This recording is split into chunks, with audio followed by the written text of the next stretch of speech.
نحمده ونصلي علی رسول الکریم۔ میرے بھائیو، دوستو، بزرگو، اللہ رب العزت انبیاء علیہ السلام کو بھیجتا ہے،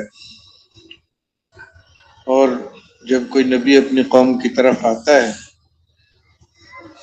تو قوم ایسے کاموں میں لگی ہوتی ہے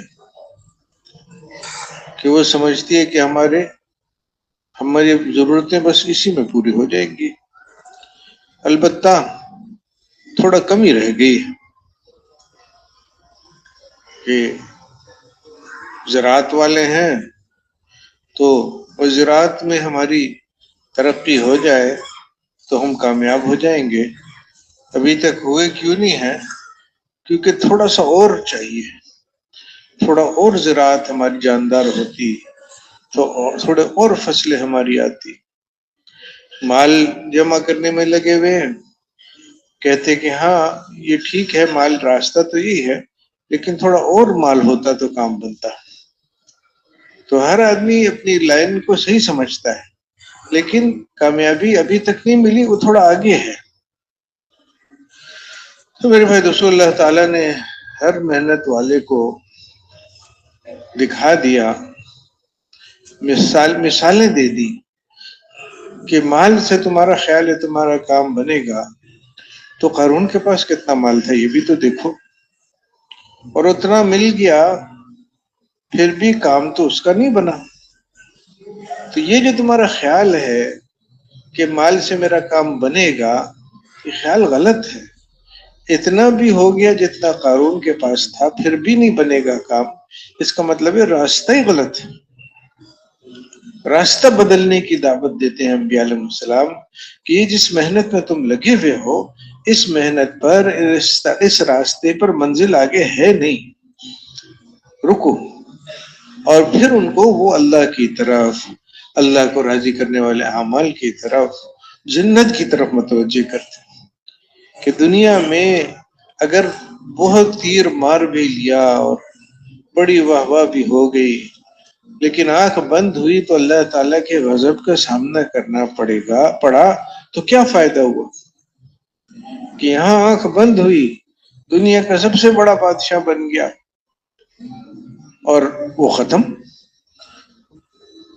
غالباً حضرت علی رضی اللہ عنہ کی طرف سے یہ منسوب ہے بات کہ وہ مثال دیتے تھے کہ ایک آدمی سو گیا اور خواب کے اندر اس کو لگا کہ میں تو بادشاہ بن گیا، اور وہ پھر عیش اور وہ مزے سب میری مان رہے ہیں، کھانا پینا جو جی چاہے، اب وہ بڑا خوش۔ خواب میں آنکھ کھلی تو وہیں کا وہیں، خیر یہ تو وہیں کا وہیں ہے نا۔ آنکھ کھلی اور خدا نہ خواستہ اللہ تعالیٰ کے غضب کا سامنا پڑا تو بڑا مسئلہ ہے کہ لوگ تو سو رہے ہیں، جب مرتے ہیں تو آنکھ کھلتی ہے۔ اصل تو آخرت کی زندگی ہے کہ وہاں کیا ہوگا۔ دنیا میں بڑی مشقتوں میں، بڑے مجاہدوں میں مسلمانوں کی زندگیاں گزری۔ ایسے بھی تھے کہ جن کے پیشانی پر آرا رکھا گیا اور وہ آرا چلایا گیا یہاں تک کہ جسم کے 2 ٹکڑے ہو کے الگ ہو گئے۔ اور بعض ایسے بھی تھے کہ لوہے کی کنگھیوں سے ان کی کھال، پھر گوشت پوست سب اکھیڑا گیا، ہڈی رہ گئی باقی، کتنی تکلیف میں جان گئی۔ اللہ والے تھے وہ خندق والے کہ بادشاہ ان پہ ناراض ہوا کہ تم کیوں اللہ کی عبادت، اللہ کو ماننے میں کیوں لگتے ہو، اور جو مجھے مانے گا وہ تو اس کو میں چھوڑ دوں گا، باقیوں کے لیے خندق کھودی، اس میں آگ بھری، انگارے ڈال دیے اور دھکا دے دے کے ایمان والوں کو اس کے اندر دھکا دے کے گرا دیا اور وہ جل کر راکھ ہو گئے۔ طرح طرح کی مشقتیں، مصیبتیں آئی، لیکن میرے بھائی دوستو، جس مسلمان کی سب سے سخت زندگی گزری. اب ان سارے کی مثالیں تو سامنے ہیں، پتہ نہیں یہ یا ان سے آگے کوئی سب سے سخت زندگی جس کی مسلمان کی گزری ہوگی، اس کو اللہ رب العزت کے سامنے کھڑا کیا جائے گا اور وہ فرشتوں کو حکم فرمائیں گے، اللہ تعالیٰ فرمائے گا کہ اس آدمی کو لے جاؤ اور جنت میں ایک ڈبکی دے کے لے آؤ، نکال لاؤ. جیسے پانی میں ایک چیز کو تھوڑا سا اندر ڈال کے واپس نکال لیتے ہیں، ایسے جنت کی فضا میں اس کو لے جاؤ، ڈبکی دو، واپس لے آؤ. نہ جنت کے پھل کھائے، نہ اور کوئی نعمت سے لذت اٹھائی، بس جنت کی فضا میں ڈبکی ڈالی اور واپس لے آؤ. اور اب اللہ رب العزت سے پوچھے گا کہ اے میرے بندے، کبھی کوئی مشقت، کوئی ناگواری، کوئی تکلیف دیکھی تو نے؟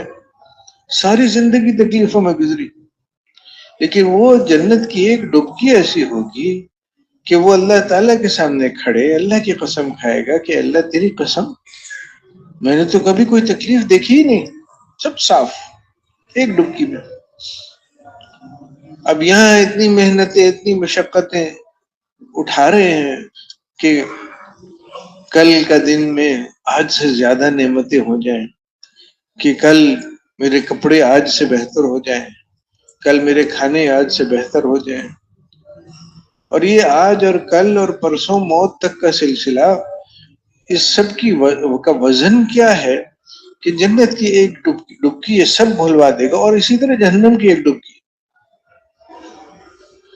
کہ وہ آدمی لایا جائے گا کہ جو اللہ کا نافرمان، اللہ کو ماننے، اللہ کا انکار کرنے والا ہوگا، اور اللہ تعالیٰ نے اس کو بڑی شاندار نعمتوں والی زندگی دنیا میں دی.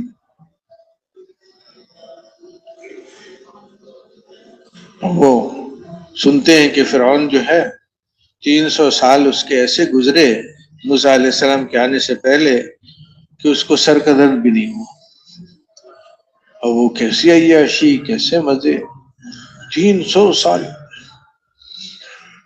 اور پتہ نہیں کیسے کیسے آج بھی دیکھتے ہیں، لگتا ہے جیسے بڑے مزے میں ہیں، اور بڑا مال ہے، اور بڑی چیزیں ہیں، بڑے کھانے پک رہے ہیں. تو وہ کون سا والا ہوگا پتہ نہیں، لیکن کوئی ہوگا جس نے بڑی عیاشی میں ساری زندگی گزاری، مزے. اب اس کو اللہ تعالیٰ کے سامنے کھڑا کیا جائے گا اور اللہ تعالیٰ کہے گا فرشتوں کو کہ اس کو جہنم کی ایک ڈبکی دے کے واپس لے. وہاں کے سانپ اس سے چمٹ گئے ہوں، وہاں کے بچھو، کچھ نہیں، بس ایک ڈبکی دے کے واپس لے. اور جب اللہ تعالیٰ کے سامنے کھڑا کیا جائے گا، اللہ تعالیٰ اس سے پوچھے گا کہ میرے بندے کو بھی چین، سکون، راحت، کوئی مزہ، کوئی لذت تجھے ملی؟ اللہ کے سامنے کھڑا اللہ کی قسم کھائے گا کہ اللہ یہ چیزیں تو میں نے دیکھی نہیں، حالانکہ ساری زندگی عیاشی کی، مزے کیا. کیونکہ میرے بھائی دوست، وہ زندگی کا عیاشی نہیں ہے، اس زندگی کی تکلیف نہیں ہے. عیاشی بھی، مزے بھی، تکلیف بھی موت کے بعد آئیں گے. پھر پتہ چلے گا کہ اللہ تعالیٰ جب کسی کو مزے کروانا چاہتا ہے تو کیسے اپنی شان کے مطابق مزے کرواتا ہے، اور کسی کو اگر سزا دینی ہے تو وہ بھی اپنی شان کے مطابق سزا ہوگی. یہاں آدمی کو سخت سے سخت تکلیف دو، کچھ دنوں میں وہ عادی ہو جاتا ہے، کچھ دنوں میں وہ عادت پڑ جاتی ہے، وہ تکلیف ہلکی ہو جاتی ہے.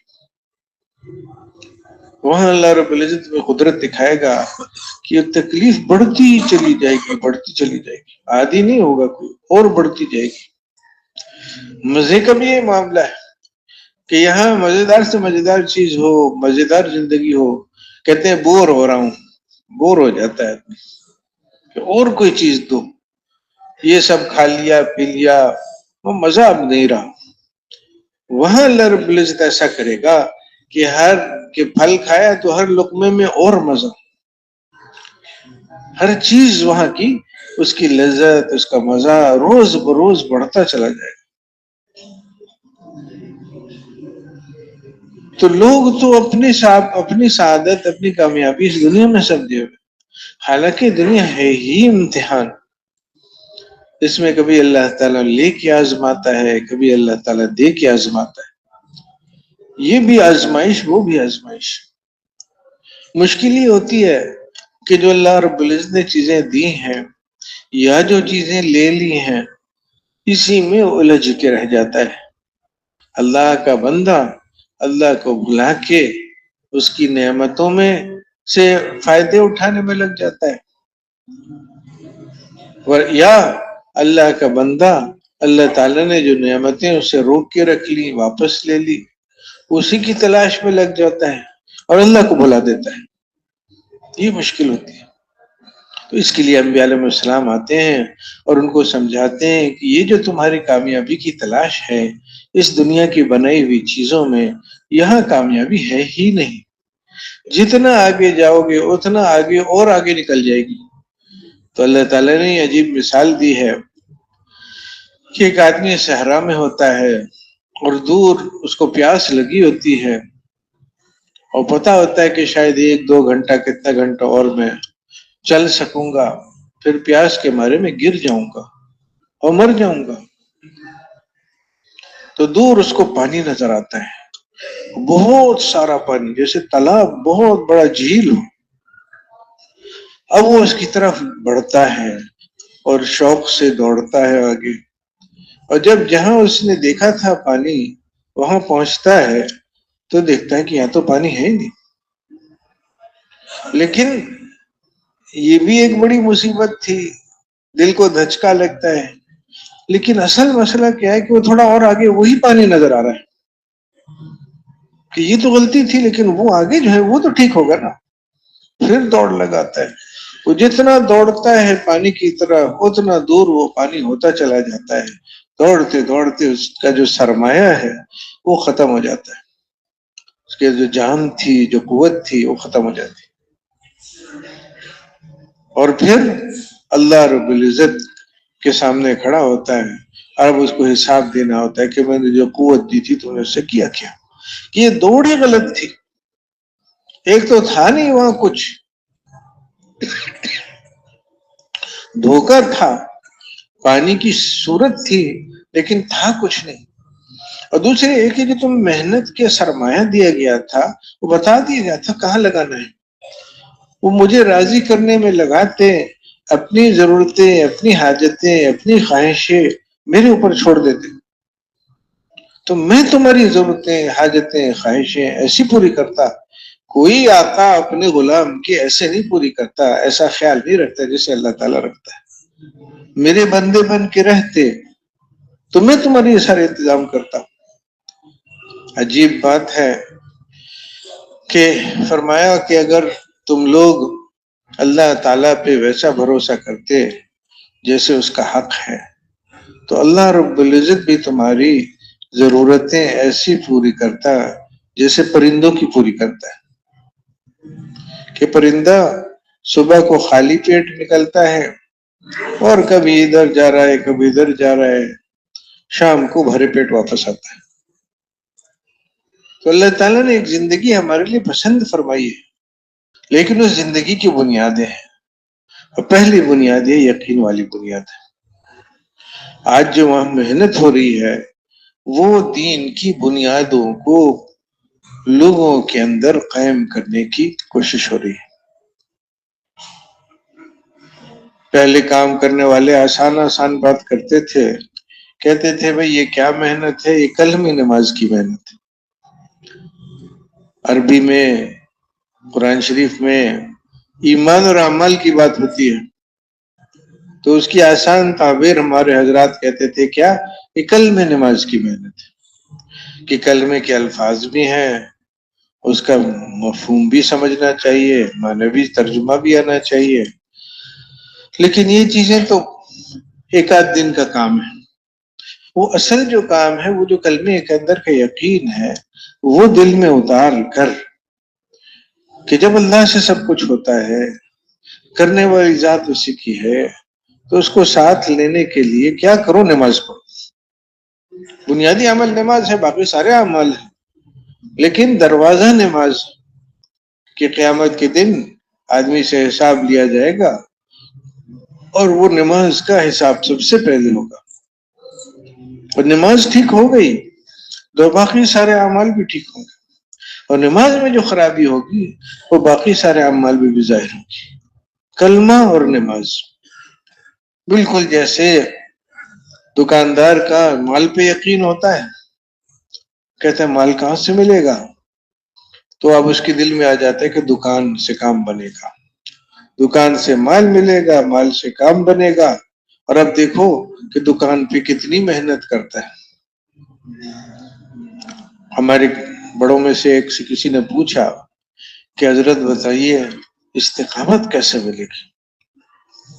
تو انہوں نے فرمایا کہ مجھ سے کیا پوچھتا، دکاندار سے جا کے پوچھوں. 10 سال 20 سال وہ دکان وقت پہ کھلتی ہے، 9 بجے ہے 10 بجے ہے جو بھی ہے وہ وقت پہ کھلتی ہے. ابھی دکاندار بیمار نہیں ہوتا،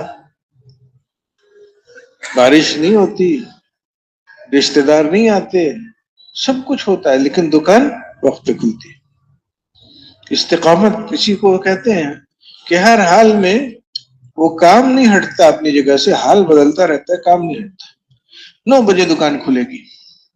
اب یہ وجہ کیا ہے، اس کی بنیاد کیا ہے؟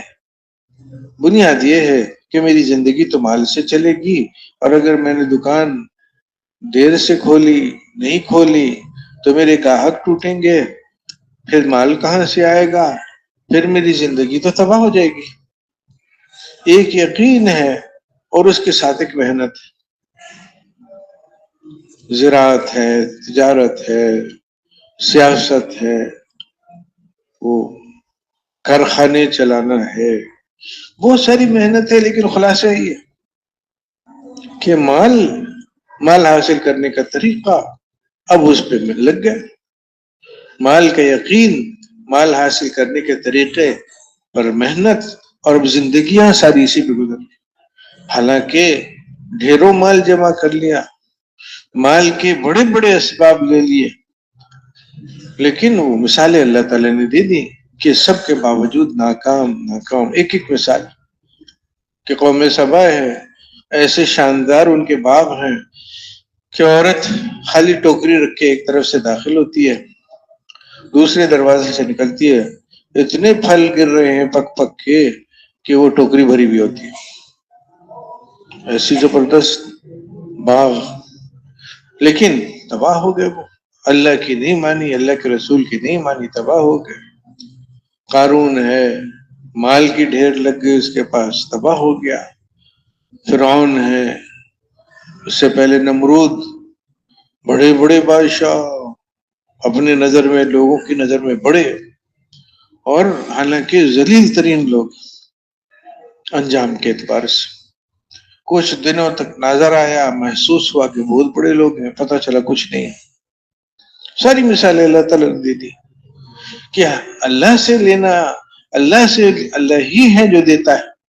اور اگر اللہ کو راضی کر کے اللہ سے لینے والا بنے گا آدمی تو دنیا میں بھی عزتیں ہیں، کامیابیاں ہیں، آخرت میں بھی عزتیں ہیں، کامیابیاں ہیں. اور اگر اور کسی راستے پہ چلے گا تو شاید اللہ تعالیٰ کچھ نہ کچھ دے دے یہاں، لیکن اصل جو آخرت ہے اور جو انجام ہے وہ تو بہت برا ہے. اللہ رب العزت کے غضب کا سامنا کون کر سکتا ہے؟ تو میرے بھائی دوستو، انبیاء علیہ السلام کی محنت ایک زندگی بدلنے کی کوشش ہے، پہلے یقین اور ساتھ ساتھ عمل. اور میرے بھائی دوستو دونوں چیزیں جڑی ہوئی ہیں، اسی لیے کلمہ نماز کی محنت بتائی جاتی تھی کہ جہاں حضور صلی اللہ علیہ وسلم کو دعوت کا حکم ملا اور وہ جو غار حرا میں پہلی وحی نازل ہوئی، اسی وقت جبریل علیہ السلام نے ان کو نماز سکھائی، وضو کرایا، نماز پڑھائی. اور پھر 1 سال تک مسلمانوں پر نماز فرض تھی، ساری رات فرض تھی. ایک تو نا 5 وقت نماز پڑھ لو، نہیں، قم اللیل الا قلیلا، حکم آ گیا کہ ساری ساری رات تہجد پڑھو، ہاں تھوڑا سا آرام کر لو. وہ اللہ کے بندے ایسے تھے کہ ان کا تو اللہ کی عظمت دل میں اتری بھی تھی کہ اللہ کا حکم ہو اور ہم اس میں کمی کریں تو ہم تو مارے جائیں گے. تو وہ اس ڈر سے کہ تھوڑا سا کیا نا، تھوڑا سا کہ ساری رات نماز پڑھو سوائے تھوڑا سا، تھوڑی سی رات، تو تھوڑی سی کتنی ہے، 5 منٹ ہے، 10 منٹ ہے، گھنٹہ ہے. تو اس ڈر کے مارے کہ اللہ کا حکم نہ ٹوٹ جائے ساری رات سب تہجد پڑھتے تھے. پھر اللہ تعالیٰ نے غالباً 1 سال بعد رخصت دی کہ چلو تم میں بیمار بھی ہوں گے، تم میں اللہ کے راستے میں سفر کرنے والے بھی ہوں گے، ایسے سفر کرنے والے ہوں گے، تو جتنا پڑھ سکو رات کو پڑھ لیا کرو. ادھر تو رخصت ہوئی اور ادھر 2 نمازیں فرض ہو گئی. تو وہ 2 نمازیں چلتی رہیں. پھر ہاں معراج کے موقع پہ یہ جو موجودہ شکل ہے نماز کی کہ 5 وقت کی نماز اور اس کے اوقات، وہ ساری چیز اللہ تعالی نے طے کی. لیکن وہ پہلے ہی دن جہاں اللہ تعالی نے مخلوق سے کاٹا، وہاں اللہ رب العزت نے اپنے سے جڑنے کا راستہ بھی دے دیا.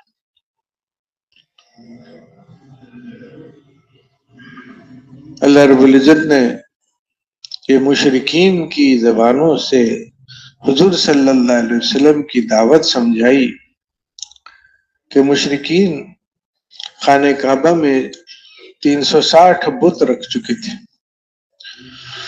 اور ہر ضرورت کے لیے الگ بت تھا. جنگ لڑنی ہے دشمن کے خلاف، اللہ مدد چاہتا ہے ایک آدمی تو اس بت کی عبادت کر لے. بیماری ہے، شفا چاہیے تو اس بت کی عبادت کر لو. بارش نہیں ہو رہی ہے، بارش چاہیے تو اس بت کی عبادت کر لو. 360 بت، 360 ضرورتوں کے لیے. اب جب حضور صلی اللہ علیہ وسلم نے لوگوں کو دعوت دی، اللہ تعالیٰ کی طرف بلایا، تو انہوں نے یہ کہا کہ 360 بت ہمارے، وہ ہمارے کام نہیں کر پاتے سارے. تو آپ کہتے ہیں ایک وہ کرے گا جو 360 نہیں کر سکتے، یہ کیسے سکتے؟ تو بہت عجیب بات ہے.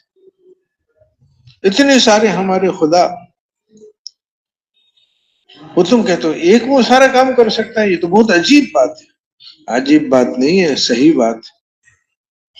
اللہ نے فضل فرمایا، بتوں والا معاملہ تو اللہ نے ہمیں اس سے نکال دیا. یہ بہت اللہ کا شکر ہے، اللہ کا فضل ہے، کرم ہے ہم پر.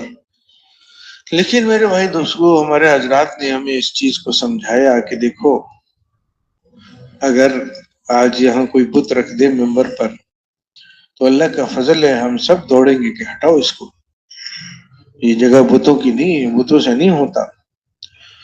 سونے کا بھی بت ہو اس کو ہم، اللہ کا فضل ہے، کوئی کیونکہ یہ خود کو کچھ کر تو سکتا نہیں، ہمارے لیے کیا کرے گا؟ یہ اپنی حفاظت نہیں کر سکتا، ہماری حفاظت کرے گا.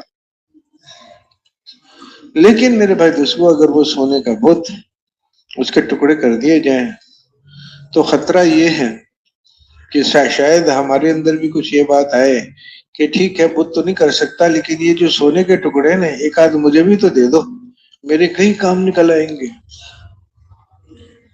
تو اس چیز سے تو نکل گئے کہ ہم بتوں کو پوجا کریں، وہ تو بہت سخت بات ہے. لیکن یہ بھی ایک مصیبت بیچ میں باقی رہ گئی نا کہ وہ سونے سے تو کچھ نہ کچھ ہو جاتا ہے نا. حالانکہ میرے بھائی دوستو، جیسے بتوں سے نہیں ہوتا ویسے سونے سے نہیں ہوتا. بے شک وہ بہت سخت غلطی ہے وہ شرک والی، اور یہ اس سے کم ہے. لیکن بھائی کرنے والی ذات تو اللہ کی ہے. کس چکر میں پھنس گئے؟ وہ جو قارون کو دیکھو، وہ بھی تو اسی چکر میں تھا.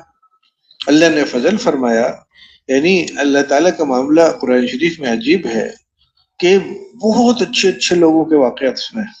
موسیٰ علیہ السلام ہیں، ابراہیم علیہ السلام ہیں، اتنے اچھے ہم نہیں ہیں. اور بہت برے لوگوں کے قصے سنائے، قارون ہے، فرعون، اللہ کے فضل سے اتنے برے ہم نہیں. بیچ میں کھڑے ہیں، دونوں نمونے دکھا دیے کہ ایک وہ رخ ہے، ایک وہ رخ ہے، تم کس طرف جانا چاہتے ہو؟ تو اللہ نے فضل فرمایا، بتوں کی عبادت سے اللہ نے بہت فضل فرمایا، بالکل ہم میں سے کوئی اس طرف ذہن دماغ دل بھی نہیں جاتا، کراہت ہوتی کہ کیا تماشا ہے۔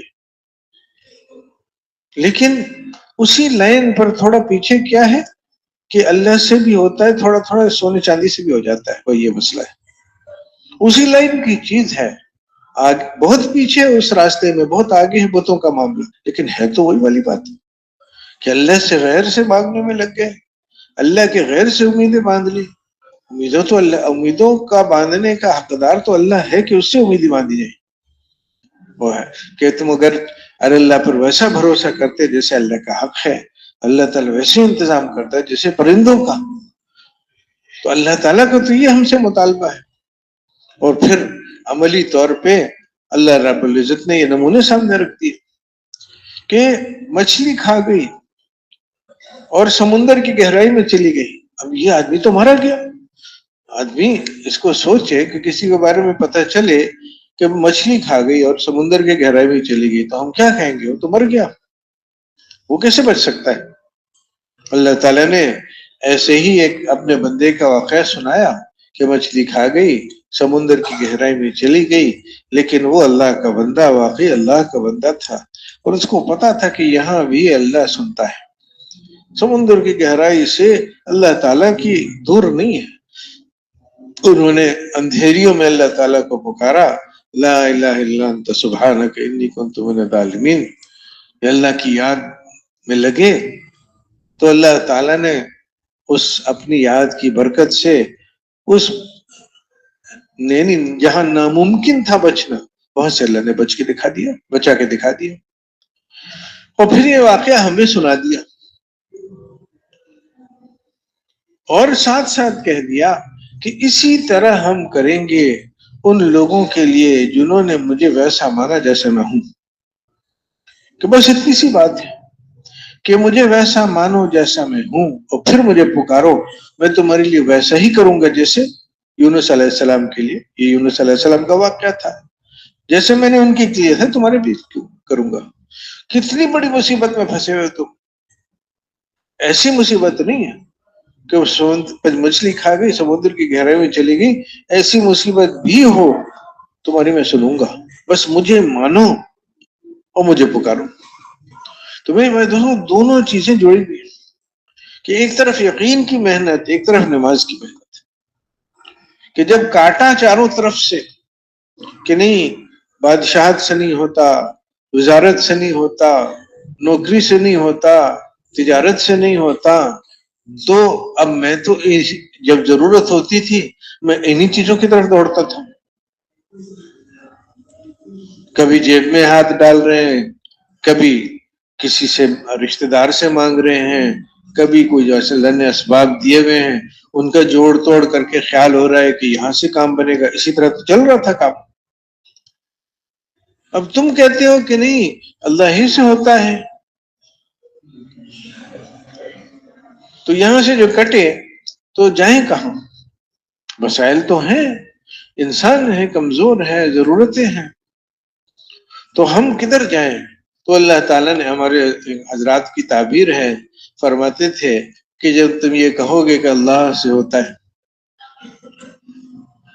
تو وہ جو جیب کے پیسے ہیں تمہارے وہ بولیں گے کہ کیا مطلب ہم سے نہیں ہوتا، دکان بولے گی کہ میرے بغیر گزارا ہے تمہارا، بیوی بولے گی، قوم بولے گی، اپنی زبان والے بولیں گے کہ ہمارے بغیر تمہاری زندگی چل سکتی ہے؟ تو فرمایا کہ اس وقت کیا کہنا کہ ہاں چل سکتی ہے، جم جانا اپنی بات پر، کہ اے وہ لوگوں جنہوں نے اللہ کو ویسا مانا جیسا وہ ہے، بالکل شروع کی آیتوں میں سے، کہ اے وہ لوگوں جنہوں نے اللہ تعالیٰ کو مانا ویسا مانا جیسا وہ ہے۔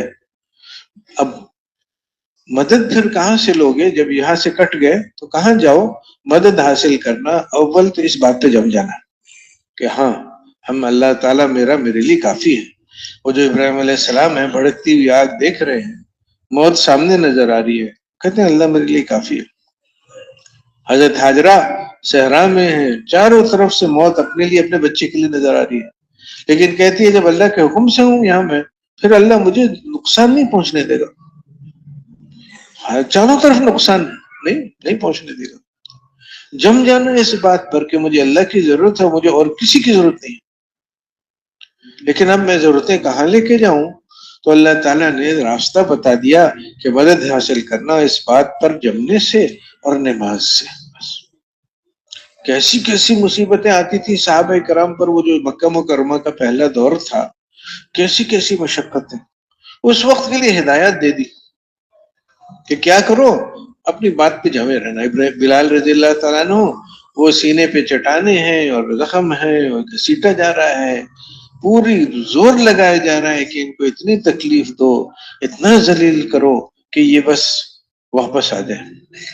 اور وہ اللہ کے بندے ایسے ہیں کہ بس وہ اللہ ہی کا نام لے رہے ہیں، احد احد اللہ، اور وہ اکیلا اللہ، احد اکیلا، اس اکیلے کی گویا کہ اس حال میں بھی سب خلاف ہو گئے، کہتے مجھے کسی کی پرواہ نہیں، احد ایک ہے، وہ میرے ساتھ ہے، وہ کافی ہے۔ تو اس مشکل زمانے میں یہ اللہ تعالیٰ نے ہدایات دی کہ اب تمہیں کیا کرنا ہے، بہت کچھ ہوگا، لوگ پیچھے پڑیں گے، حالات بدلیں گے، بگڑیں گے، تمہیں کیا کرنا ہے، جمے رہنا بس۔ اور جب پریشانی ہو، جب مصیبت ہو، تو نماز کے ذریعے سے مجھے پکارنا، میں تمہاری مدد کروں گا۔ مدد حاصل کرنا جمنے سے اور نماز سے۔ اس لیے جہاں اللہ تعالیٰ نے سب سے کاٹا، وہاں جوڑنے کا راستہ بھی دے دیا۔ اب میرے بھائی دوستو، یہ بیان اور تقریر بولنا چاہیے اس چیز کو، لیکن وہ بولنا مقصود نہیں ہے کہ ہم یوں سمجھیں کہ دعوت مقصود اس معنی میں ایک بس بولتے رہو، نہیں، یہ بولنا اپنے دل کو حقیقت کی طرف متوجہ کرنے کے لیے، کیونکہ اللہ تعالیٰ ہی ہماری حفاظت فرمائے، ماحول تو سارا دوسرا بن گیا۔ صبح سے شام تک کیا باتیں ہو رہی ہیں کہ فلاں نوکری کر لو تو یہ ہو جائے گا، اور فلاں ملک میں چلے جاؤ تو اتنے پیسے بن جائیں گے، اور مطلب یہ پورا شہر ہے، ابھی صبح صبح کا وقت ہے، اور یہ جو لاہور شہر ہے سامنے، گھر گھر لوگ ابھی جاگ رہے ہیں، اور عورتیں ناشتے بنا رہی ہیں، کپڑے ٹھیک کیے جا رہے ہیں، اور مرد کہاں جا رہے ہیں؟ یا تو پیسے کمانے جا رہے ہیں، یا پیسہ کمانا سیکھنے جا رہے ہیں، پیسہ سنبھالنے جا رہے ہیں، اور پیسہ ہی پیسہ ہی پیسہ۔ اب اس فکر میں صبح نکلے ہیں اور شام تک اسی میں لگے رہیں گے، اور خیال ہے کہ ہم ٹھیک کر رہے ہیں، اسی راستے پہ تھوڑا اور کہ 20,000 والا ہے، کیا حال ہے بھائی؟ الحمدللہ۔ نہیں، سچی بات بتاؤ، بس نا ذرا تنگی ہے، تو تنگی کا کیا علاج ہوگا بھائی؟ اگر 30 ہوتے نا تو بہت اچھا ہوتا، چلو میں نے تو میری طرف سے 10 اور تمہارے، وہی اللہ جزائے خیر دے، بڑی مہربانی آپ کی۔ 6 مہینے بعد کیا حال ہے؟ الحمدللہ۔ نہیں، سچ بات بتاؤ کہ تھوڑی تنگی ہے، 50 ہو تو تھوڑی تنگی ہے، 100 1 کروڑ ہو جائے، لاکھ ہو جائے تو تنگی ہے، 50 لاکھ ہو جائے تو تنگی ہے، تنگی ختم نہیں ہو رہی ہے۔ اور کسی کو یہ مشکل یہ ہے کہ تنگی ختم نہیں رہی ہے، تو ایک چیز ہے، ہوش نہیں آ رہا کہ یہ دیکھو، خود دیکھو اپنے آپ کو کہ 20 پہ بھی تنگی تھی، 30 پہ بھی تھی، 50 پہ بھی تھی، لاکھ پہ بھی تھی، تو اس کا کیا مطلب ہے کہ اس راستے پہ تنگی ہی تنگی ہے، میں غلط راستے پہ آ گیا، یہ راستہ نہیں پہنچتا منزل۔ تھوڑا آدمی ٹھہرے، کہتے ہیں کہ اے آدم کی اولاد،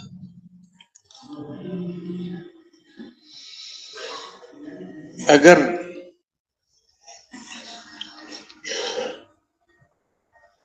تم اپنی امیدیں مجھ سے باندھ لو،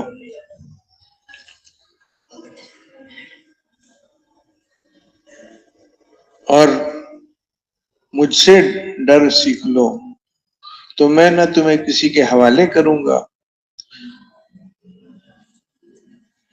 اور نہ کسی کا محتاج کروں گا۔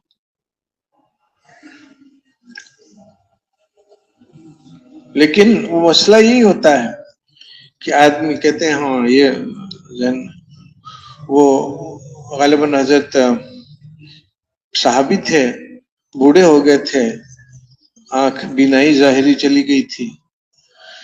کہیں جا رہے تھے تو آواز شور آیا, پوچھا کیا ہے, تو انہوں نے بتایا جی ایک شیر آ گیا, اس نے راستہ روک دیا.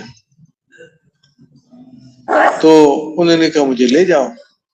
لے گئے, انہوں نے شیر کو کان پکڑا اور ایک تھپڑ ماری اور کہا کہ اگر تجھے اللہ نے کسی پہ مسلط کیا ہے تو اس کو کھا, ورنہ راستہ چھوڑ, لوگوں کو کیوں کر رہا ہے.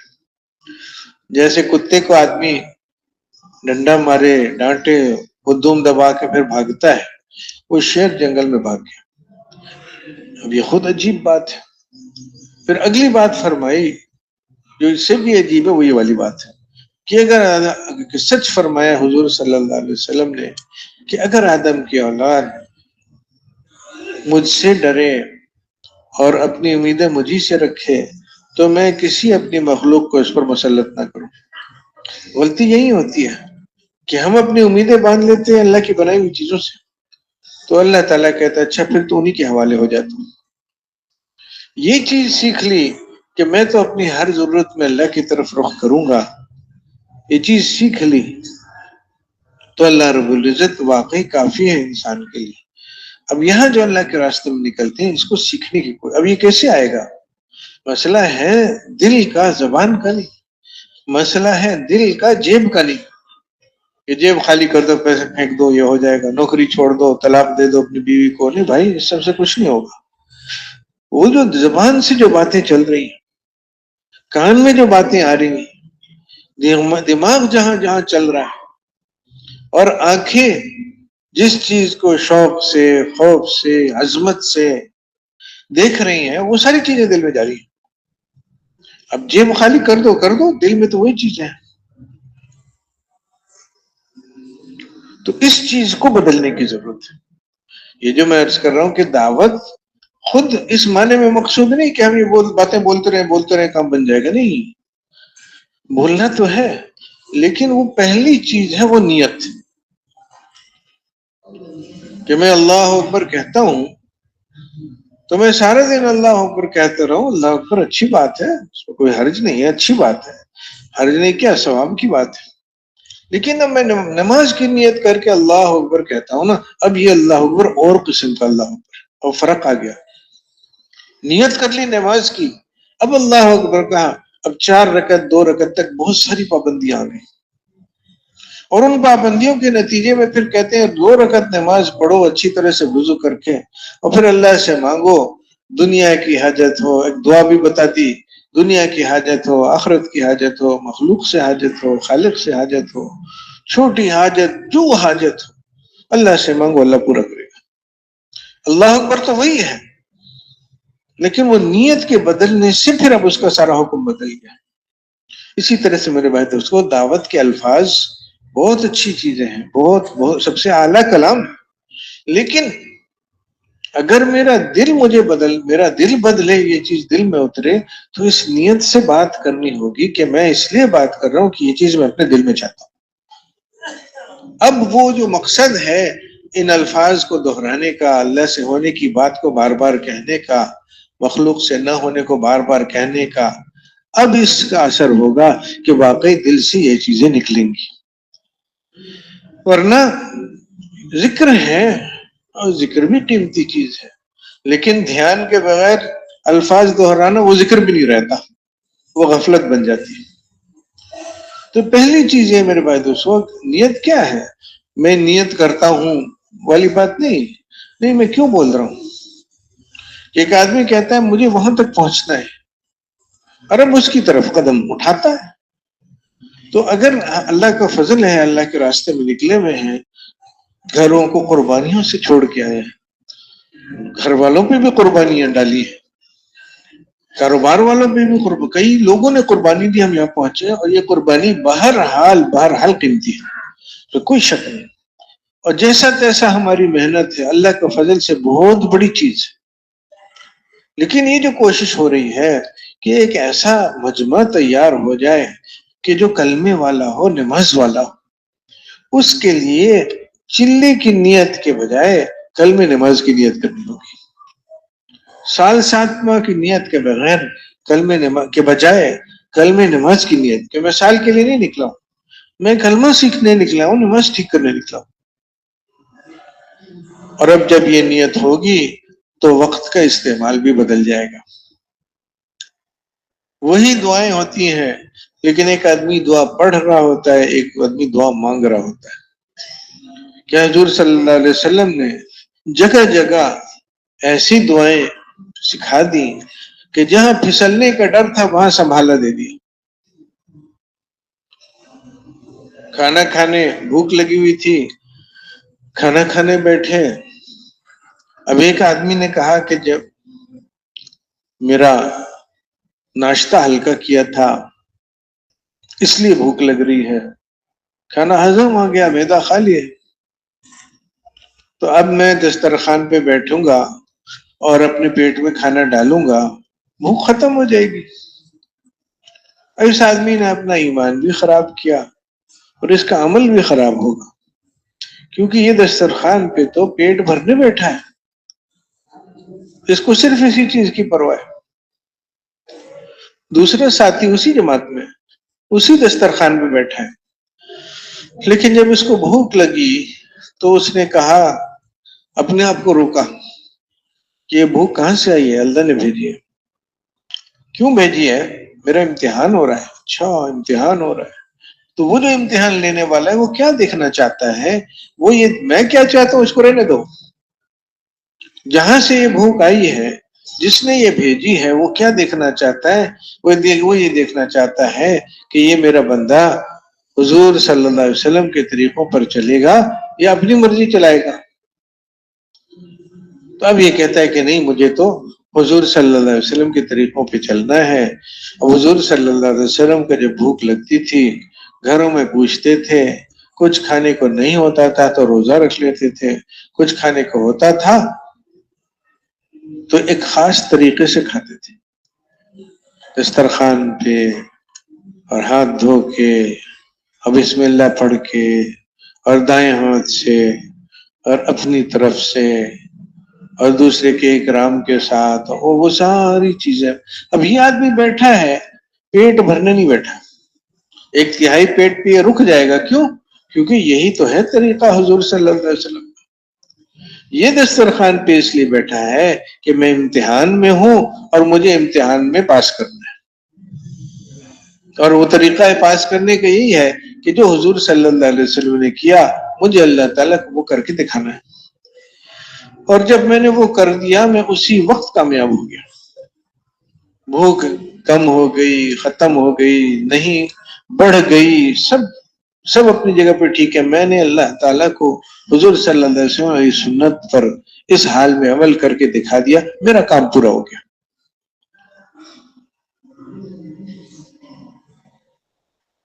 بھوک دونوں کو آئی، لیکن ایک اللہ کی طرف متوجہ ہوا اور ایک نے وہ چیزوں کی طرف متوجہ ہوا. اب اسی موقع پہ حضور صلی اللہ علیہ وسلم نے جو صحیح طریقہ تھا کھانا کھانے کا اس کی طرف متوجہ کیا، دعا سکھا دی کہ الحمدللہ الذی هو اشبعنا وانعم علینا وافضل، کہ تعریف کس کی ہے؟ اللہ کی ہے. اسی نے میرا پیٹ بھرا. یہ جو خطرہ تھا کہ پیٹ جو ہے کھانے سے بھرا، نہیں، اسی نے بھرا. ٹھیک ہے کھانے کے ذریعے سے بھرا، اس لیے شکر کھانا کھلانے والے کہتے ہیں کہ اس نے کھانا کھلایا، کہ اللہم اطعم من اطعمنا، کہ اللہ اس نے مجھے کھلایا، اس کو تو بھی کھلا. اپنی جگہ پہ یہ جو واسطے ہیں جن واسطے سے اللہ تعالیٰ کر رہا ہے ان کے ساتھ بدتمیزی کا معاملہ اس کی گنجائش نہیں ہے کہ دسترخوان پہ بیٹھے ہم کہ تو نے کیا کھلایا؟ اللہ نے کھلایا. نہیں بھائی، اللہ نے تیرے ذریعے کھلایا، تیرا بھی میں شکر ادا کروں گا، اور اصل تو اللہ کا شکر ہے کہ علم حاصل ہوا استاد کے ذریعے، تو میں کہوں کہ علم تو اللہ نے دیا، استاد کیا چیز ہوتی ہے؟ نہیں بھائی، استاد کا بھی احسان ہے، اللہ نے اس کو استعمال کیا، اس کے ذریعے سے مجھے سکھایا. ہمارے علماء کرام کو آپ دیکھیں گے عجیب ادب ہوتا ہے ان کا، کہ کہتے ہیں کہ کاغذ جو ہے وہ زمین پہ نہ رکھو. کیوں؟ کاغذ کے ذریعے سے علم ملتا ہے، اللہ تعالیٰ دیتا ہے، لیکن آدمی کہ نہیں، کاغذ کیا چیز ہے، اللہ تعالیٰ علم دیتا ہے، دیکھو اس کو. کہتے ہیں ایسے کو علم کبھی نہیں ملے گا کہ قلم ہے، قلم کے ذریعے سے کیونکہ علم ملتا ہے تو اس کو قلم کو نہ پھینکو ادھر ادھر، زمین پہ نہ رکھو. مجھے تو اللہ سکھاتا ہے، مجھے قلم کی کیا ضرورت ہے. نہیں بھائی، جو واسطے ہیں، جن واسطوں سے اللہ دے رہا ہے ان کی بھی قدر کرنی ہے، ان کا ادب کرنا ہے. لیکن اصل یہ ہے کہ اللہ نے ارادہ فرمایا تو یہ کاغذ بھی کام آیا، قلم بھی کام آیا، ساری چیزیں سب. یعنی ہمیں تو سر جھکا کے چلنا سیکھنا ہے کہ ہر طرف سے ہم چھوٹے محتاج، اور اللہ تعالیٰ کہاں کہاں سے ہماری مدد کر رہا ہے. واسطوں کا بھی شکر، لیکن دل کے اندر یہ بات کہ ان واسطوں کو اللہ استعمال فرما رہا ہے بس. تو اب کھانا کھانے بیٹھے ہیں اور یہ بات دل میں واضح ہو کہ اللہ تعالیٰ نے پیٹ بھرا، باقی جو کوئی کھلا رہا ہے اللہ اس کو بھی جزائے خیر دے. کپڑا خریدا پیسے دے کے، وہ دکان پہ لے گئے درزی کی، اس کو بھی پیسے دیے، اس نے محنت کی، بڑا اچھا کپڑا سی دیا. اب کپڑا پہن رہے ہیں تو نہ پیسوں کا ذکر ہے اور نہ کپڑوں کی دکان والے کا. شکر سب کا ہے کہ بھی بڑا اچھا اس نے سودا دیا، ماشاءاللہ، اللہ اس کو جزائے خیر دے. بہت اچھا کپڑا اس نے دیا، اچھی قیمت میں دیا، درزی نے بڑا اچھا سیا. لیکن الحمدللہ الذی کسانی ھذا من غیر حول منی ولا قوة، کہ تعریفیں تو اللہ کی ہیں، اس نے مجھے یہ کپڑا پہنایا، میرا اس میں کوئی دخل ہی نہیں تھا. تو نظر تو یہ آیا کہ میں ہی تو گیا تھا، پیسے لگائے میں نے، کپڑا خریدا میں نے درزی کے پاس، ہاں ٹھیک ہے، لیکن یہ سب کا نتیجہ اللہ کے حکم سے ہوا. یہ سب ہوتا، اللہ کا حکم نہ ہوتا تو آج تو کپڑا نہیں پہن سکتا تھا.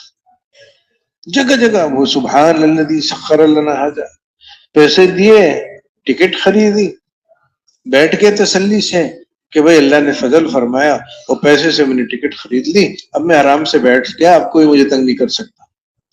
یہ سواری میرے قابو میں آ گئی میرے پیسوں سے. نہیں نہیں نہیں، سبحان الذی سخر لنا ھذا، کہ اللہ کا شکر ہے اس نے پیسے تو دیے، اور اللہ کا شکر ہے پیسوں سے ٹکٹ تو مل گئی، لیکن میرے بھائی دوستو وہ تو اللہ ہی ہے جس نے اس چیز کو میرے لیے میرے قابو میں کیا. کہ ہر وقت اصل جو کرنے والا ہے اس کی طرف نظر رہے، بس یہ بنیاد ہے میرے بھائی دوست سارے دین کی. ہمارے ایک بڑے فرمایا کرتے تھے کہ افسوس کے ساتھ کہتے تھے کہ مشکل یہ ہو گئی کہ لوگوں نے معیشت کے اسباب کو دنیا سمجھ لیا، معیشت کے اسباب میں لگنے کو. یعنی زندہ رہنے کے لیے جو تدبیریں اختیار کی جاتی ہیں اس میں جو اسباب اختیار کیے جاتے ہیں، کہتے ہیں کہ یہ دنیا ہے، کہ دکان ہے، میں دکان پہ بیٹھتا ہوں تو کیوں انتظامات ہو جاتے ہیں بچوں کے لیے، بیوی کے لیے، میرے لیے. تو فرمانے لگے کہ اس کو لوگوں نے دنیا سمجھا، یہ دنیا تھوڑی ہے، یہ دنیا نہیں ہے. وہ تو جس کام میں آدمی لگے گا، اللہ کو پہچانا ہی نہیں کہ دیتا تو وہ ہے، خیال ہو گیا کہ دکان دیتی ہے، تو اللہ کو پہچانے بغیر لگ گیا کا دکان میں. اور جب اللہ کو پہچانا نہیں تو اللہ سے غافل بھی ہے. ایک کمرے میں آدمی داخل ہوتا ہے کوئی، میں دھیان بھی نہیں کرتا ہوں، کوئی کہتا ہے اچھا یہ تو صدر ہے، اب صدر صاحب آئے ہیں، اچھا یہ ہے صدر صاحب، دھیان جاتا ہے ادھر. اس سے ہونا سمجھا تو اس کی طرف دھیان گیا. تو جب اللہ سے ہونا آدمی سمجھے گا تو دھیان بھی ادھر جائے گا. اور جب اللہ کو پہچانا نہیں، سونا چاندی مٹی پتھر لوہا اس کو پہچانا تو سونا چاندی ہی آئے گا ذہن، اسی کی طرف دھیان رہے گا. تو جس کام میں آدمی اللہ کو جانے بغیر اور پھر اللہ سے غافل ہو کے لگے گا وہی دنیا بن جائے گا. اور ہم لوگ اس کی مثال سنتے ہی ہیں کہ قیامت کے دن 3 ایسے لوگوں کو لایا جائے گا جنہوں نے بہت بڑے بڑے حقیقت میں بہت بڑے کام کیے، دین کے چوٹی کے کام کیے کہ اللہ کے لیے جان، دین کی خاطر لڑتے لڑتے، بہادری کے ساتھ لڑتے لڑتے جان چلی گئی. اور دوسرے نے مال ہر اچھے کام میں لگایا، بہت مال لگایا اچھے اچھے کاموں میں. اور تیسرا تو کمال ہی کر دیا کہ زندگی کس کام میں لگا دی، دین پڑھ رہے ہیں، پڑھ اللہ والے علم لوگوں تک پہنچانا چھوٹی چیز نہیں، بہت بڑی چیز. لیکن مشکل یہ ہوئی کہ انہوں نے اللہ تعالیٰ کو پہچانا نہیں تھا. اگر ان کو تھوڑا سا اندازہ ہوتا کہ اللہ رب العزت ان کاموں پہ کیا کچھ دینے والا ہے، اللہ کتنا بڑا اور اس کی اعمال کتنے پسند ہے، اور اس پہ کیسے کیسے اللہ نے انعامات رکھے ہیں، تھوڑا سا اس کا خیال ہوتا تو وہ ہرگز اس کی طرف توجہ نہ کرتا کہ لوگ کیا کہہ رہے ہیں. لیکن مشکل یہ ہے کہ اس نے پہچانا نہیں اللہ تعالیٰ کو، اللہ سے غافل ہو گیا، اور پڑھا رہا ہے دین لیکن اللہ کو پہچانے بغیر اللہ سے غافل ہو کے یہ دنیا بن گیا. اس کو اللہ رب العزت، اللہ سب کی حفاظت فرمائے، جہنم میں پھینکیں گے. لڑتے لڑتے کیسے کیسے کام آئے مسلمانوں کے، کیسے کیسے اس کے ذریعے سے اللہ نے مسلمانوں کو فتح دی. لیکن اللہ کو یہ پہچانتا نہیں تھا کہ اللہ تعالیٰ اس سب پہ کیا دے گا، اور اللہ سے غافل تھا تو بڑا سا کام، اتنا بڑا کام دنیا بن گیا اور یہ جہنم میں جائے گا. تو دین اس بات پہ بنتا ہے کہ ایک آدمی نے اللہ کو پہچانا اور اب اس کا دھیان کر کے اللہ تعالیٰ یہ چیز مجھ سے چاہتا ہے، اس میں آدمی لگ گیا، اب یہ دین بن گیا. اور چاہے دکان پہ بیٹھا ہے، اللہ تعالیٰ نے تعریف کی ہے ایسے تاجروں کی، ایسے دکانداروں کی کہ جو تجارت کرتے ہیں، خریدتے ہیں، بیچتے ہیں، لیکن اللہ تعالیٰ کی پہچان میں اتنے آگے بڑھ گئے کہ مال آ رہا ہے، جا رہا ہے، لاکھوں کروڑوں کے سودے ہو رہے ہیں، اور یہ اللہ سے غافل نہیں کہ اللہ دیکھ رہا ہے، اللہ سن رہا ہے. میں اس سودے میں لاکھ اور کروڑوں کو نہیں دیکھ رہا ہوں، میں دیکھ رہا ہوں اللہ تعالیٰ راضی ہے یا نہیں. بس بیٹھے ہیں دکان پہ اور اللہ کے حکم بھی مان رہا ہے، اور خطرہ کیا لگا ہوا ہے اس کو؟ خطرہ یہ نہیں لگا ہوا کہ میرے سودا نہیں بکے گا، خطرہ یہ لگا ہوا ہے کہ کل قیامت کے دن اللہ تعالیٰ کے سامنے جب میں کھڑا ہوں گا اور اس دن آنکھیں اور دل الٹ پلٹ ہو جائیں گے، اس دن میرا کیا بنے گا. اب یہ حال جو آدمی کا ذکر میں، نماز میں، دعا میں ہونا چاہیے، اتنا پکا ہو گیا کہ یہ اب دکان پہ بیٹھے بھی یہی حال ہے. یہ نہیں کہ دکانداری میں ایسا مست ہوا کہ نماز میں بھی دکان یاد آ رہی ہے، نہیں، نماز میں ایسا مست ہوا کہ دکان میں بھی نمازی والی کیفیت بنی ہوئی ہے. تو دین اس چیز کا نام ہے، دنیا اس چیز کا نام. دین کیا ہے کہ اللہ کو پہچانا اور اب اللہ کے ماننے میں لگے، اور وہ جس کام میں بھی لگے ہوئے ہیں وہ چھوٹا لگ رہا ہے، اللہ بڑا لگ رہا ہے. اب اس کی یہ شروع کہاں سے ہوتی ہے، یہ آئے گی کہاں سے؟ اس کے لیے اللہ نے نماز دی. اللہ کی بڑائی بولیں گے اس نیت سے کہ میرے دل میں یہ چیز آئے، اللہ سے ہونا سمجھائیں گے، انبیاء علیہ السلام کے واقعات سنائیں گے کہ کیسے کیسے اللہ نے ان کے لیے کیا. یوسف علیہ السلام کا عجیب واقعہ ہے، ساری زندگی ہے، اور انہیں اللہ تعالیٰ نے تو وہ تو دو آیتوں میں 20 سال بتا دیے، لیکن ایک آدمی کی زندگی گزری کہ بچپن میں کنویں میں ڈال دیا بھائیوں نے، پھر بازار میں بکے، پھر وہ عزیز مصر نے ان کو خرید لیا. اب وہ 7-8 سال سے اب 27-28 سال تک ہو گئے، کہیں سے کوئی چیز، کوئی مدد کی شکل نہیں بن رہی، 20 سال گزر گئے. لیکن یہ اللہ کے ولی ہیں، نبی ہے، اللہ کے نبی ہے، ولی کیا چیز ہوتی ہے؟ نبی کے سامنے تو کچھ نہیں.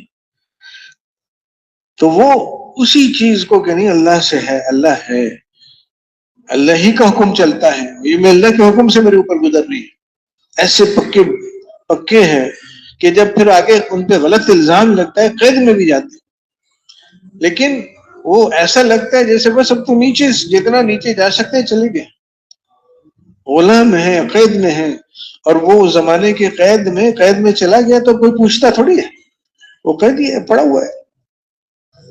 وہاں بھی وہ لوگوں قیدیوں کو سمجھا رہے ہیں کہ دیکھو حکم تو اللہ تعالیٰ ہی کا ہے، اور اس نے حکم دے دیا کہ صرف اس کی بندگی کرو، جیل میں بھی دعوت دے رہے ہیں۔ اور پھر اللہ تعالیٰ اس سب کو ایسے کر کے ختم کرتا ہے، بادشاہ کے دائیں ہاتھ پہ بٹھا دیتا ہے، گویا بادشاہ دلی کی ہے، اللہ تعالیٰ کرتا ہے۔ اور وہ جو 20 30 40 سال گزرے مشقت کے، ایسے کر کے اللہ نے ختم کر دیا، اور نتیجہ خود ان کی زبان سے اللہ رب العزت کہلواتے ہیں کہ وہ کہتے ہیں یوسف علیہ السلام کہ جو تقوی اختیار کرے، کہ سیدھا سیدھا چلے، نہ دائیں نہ بائیں، اللہ کیا چاہتا ہے مجھے وہ کرنا ہے، میرے نفس کیا چاہتا ہے، لوگ کیا چاہتا ہے، اس کو رہنے دو، میں تو اللہ کی مانوں گا بس۔ اور پھر اس پہ جو حالات ہیں اس پہ جم جائے کہ میں یہی کروں گا، اللہ کا شکر، اللہ تعالیٰ کی، اللہ کو جاننا، اس کے شکر مند، جو بھی حال ہے میرے اوپر میں اسی میں رہوں گا۔ تو جو تقوی اختیار کرے گا، صبر کرے گا، تو اللہ تعالیٰ اچھی طرح سے اپنے حکم ماننے والوں کے اجر کو ضائع نہیں کرتا، اپنے وقت سے وہ دے گا، ضرور دے گا۔ اب یہ واقعات ایک آدمی اگر سمجھا رہا ہے، سنا رہا ہے لوگوں کو، دیکھو اللہ کو ساتھ لینے کی ضرورت ہے، اور اس لیے سمجھا رہا ہے کہ میری سمجھ میں آئے، کہ میرے دل میں یہ چیزیں اترے، تو میرے بھائیو دوستو یہ بنیاد بنے گی۔ اور اب جو یہ نکل کے سب سے کٹ کے اللہ سے جڑنے کی کوشش کر رہا ہے اور اس میں خوب محنت کر رہا ہے، تو اللہ سے امید ہے کہ جب واپس جائے گا اور بیچ میں ہوگا لوگوں کی اور مختلف مشغولیتوں کے جو اس کو کھینچیں گی اپنی طرف، وہاں بھی وہ دیندار بن کے چلے گا، وہاں بھی وہ اللہ کو پہچان کے، اللہ کی مانتے ہوئے، دکان پہ بھی، کاروبار میں بھی، بیوی بچوں میں بھی چلے گا۔ کیونکہ میرے بھائی دوستو وہ جو ساری زندگی ہے، معاملات، معاشرت، قضا، یہ 3 مختلف قسم کی مشغولیتیں انسان کی ہوتی ہیں، کہ معاملات ہے، لین دین ہے، پیسہ، چیزیں لے رہے ہیں، دے رہے ہیں، پھر معاشرت ہے کہ بیوی بچوں کے ساتھ اور رشتہ داروں، پڑوسیوں کے ساتھ وہاں کیا سلوک ہے آدمی کا، اور پھر قضا ہے کہ ضرورت ہوتی ہے انتظامات کی، کوئی قاضی ہے، کبھی کہتے ہیں کہ ہمارے بزرگ کہتے تھے قضا کیا ہے، مجرموں اور منکروں سے معاملہ، جو اللہ کا انکار کر رہے ہیں ان سے کیسا معاملہ، کیا معاملہ کرنا ہے، اور جو اللہ کی نافرمانی کر رہے ہیں ان سے کیا معاملہ کرنا ہے۔ اب ایسی جگہ میں کسی کو ذمہ داری مل گئی، ان سارے شعبوں میں زندگی کے ٹھیک ٹھیک چلنے کا ایک ہی راستہ ہے، اور وہ یہ ہے کہ آدمی اپنے اندر اخلاق پیدا کرے۔ لیکن اخلاق کہاں سے آتے ہیں؟ اخلاق کی بنیاد یقین اور ایمان ہی ہے۔ اخلاق کیا ہے؟ صحابہ کرام اخلاق والے تھے، اچھے اخلاق والے۔ وہ کیا تھا معاملہ کہ انہوں نے اللہ سے سیکھ لیا تھا، کہ یعنی یہ سیکھ لیا تھا کہ ہمیں اپنی ضرورتیں تو اللہ کے پاس لے جانی، کہ میری کوئی ضرورت میں کسی کو نہیں دکھاؤں گا، میری ضرورت ہے تو میں لے جاؤں گا اللہ تعالیٰ کے پاس، اور لوگوں سے میرا تعلق، اللہ سے تعلق لینے کا، لوگوں سے تعلق دینے کا، بس دیتا جاؤں گا، دیتا جاؤں گا، دیتا جاؤں گا، کیونکہ ان کے پاس ہے نہیں، فقیر سے کیا مانگنا، جس سے ہے اس سے میں مانگوں گا، جس کے پاس ہے اس سے میں مانگوں گا، اور جس کے پاس نہیں اس کو میں دوں گا، کیونکہ اس پہ اللہ دے گا۔ اب میرے بھائی دوستو، اور یہ جو اخلاق ہیں یہ ہے ایسے ہیں کہ کہیں ختم نہیں ہوتے۔ وہ جو دوسری چیزیں جس کے لیے اخلاق کا لفظ استعمال ہو جاتا ہے، حتیٰ کہ کبھی کبھی لوگ کہنے لگتے ہیں کہ یہ کافر ہے نا، سب ٹھیک ہے باتیں، بہت بہت خراب لوگ، لیکن اخلاق ان کے بڑے اچھے ہیں۔ ارے بھائی اخلاق ہو نہیں سکتے اس آدمی کے کہ جو اللہ کو نہیں مانتا۔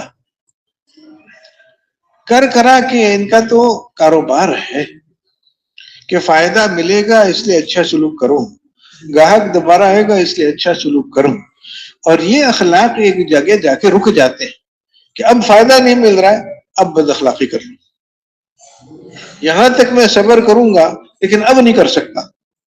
کیوں بھائی، اللہ تعالیٰ خط چلا گیا کیا؟ خدا نخواستہ، کیا کہہ رہے ہو تم کہ یہاں تک میں صبر کروں گا آگے نہیں کروں گا؟ اس کا مطلب کہ اخلاق نہیں ہے۔ یہ اخلاق تو وہ ہوتے ہیں کہ آدمی دیتا جائے دیتا جائے دیتا جائے۔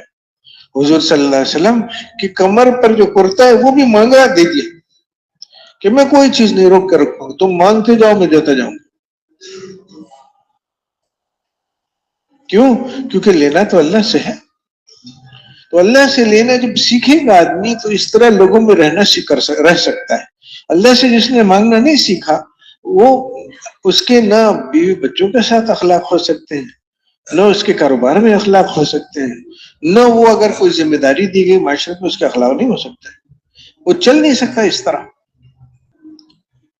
تو حضور صلی اللہ علیہ وسلم جو زندگی لے کے آئے تھے میرے بھائی دوستو، اس زندگی کو وہی زندگی اللہ تعالیٰ کو پسند ہے، اور مسلمانوں کی ہر چھوٹی بڑی مشکل اس کی وجہ یہ ہے کہ ہم اس زندگی سے ہٹ گئے۔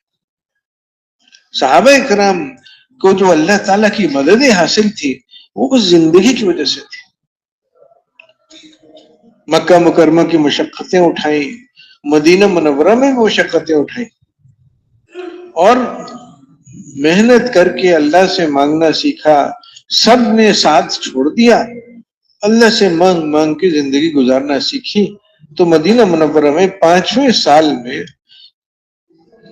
صلح حدیبیہ، 5ویں یا 6 سال میں صلح حدیبیہ کے وقت میں اللہ رب العزت نے ایسا نظام بنایا کہ وہ جو آپس کی دشمنیاں تھیں وہ ایک صلح کے نام سے اب وہ ختم ہوئی، اب آنا جانا شروع ہو گیا۔ اور آنا جانا کیوں؟ اس کی کیا ضرورت تھی؟ اس کی ضرورت یہ تھی کہ اب مدینہ منورہ تیار، ہر بچہ، بڑا، عورت، مرد، بوڑھا، جوان، اس کا ہر ایک سے سلوک دینے والا ہے، لیتا ہوں میں اللہ سے، دوں گا تمہیں، یہ بنیاد بن گئی۔ اب وہ ایسا ماحول، ایسا معاشرہ بنا کہ جو اس میں آتا تھا کہتا تھا بھئی یہ تو مجھے بھی، ایسا تو مجھے بھی بننا ہے۔ صحابہ کرام کی دعوت کہتے ہیں نا کہ ہمارے جیسے بن جاؤ، بس اتنی سی بات تھی۔ لوگ بھی آتے تھے، کہتے تھے یہ بتاؤ ہم تمہارے جیسے کیسے بنے۔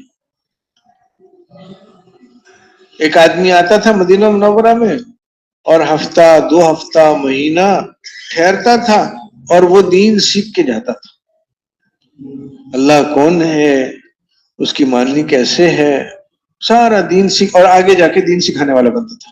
وہ ماحول تھا، اسی لیے مدینہ منورہ کا نام ہی رکھ دیا گیا دار الہجرت، کہ تم اپنی زندگی اور اس کے طریقوں سے تنگ آ گئے ہو، صحیح زندگی سیکھنا چاہتے ہو، جاؤ مدینہ منورہ میں سیکھو۔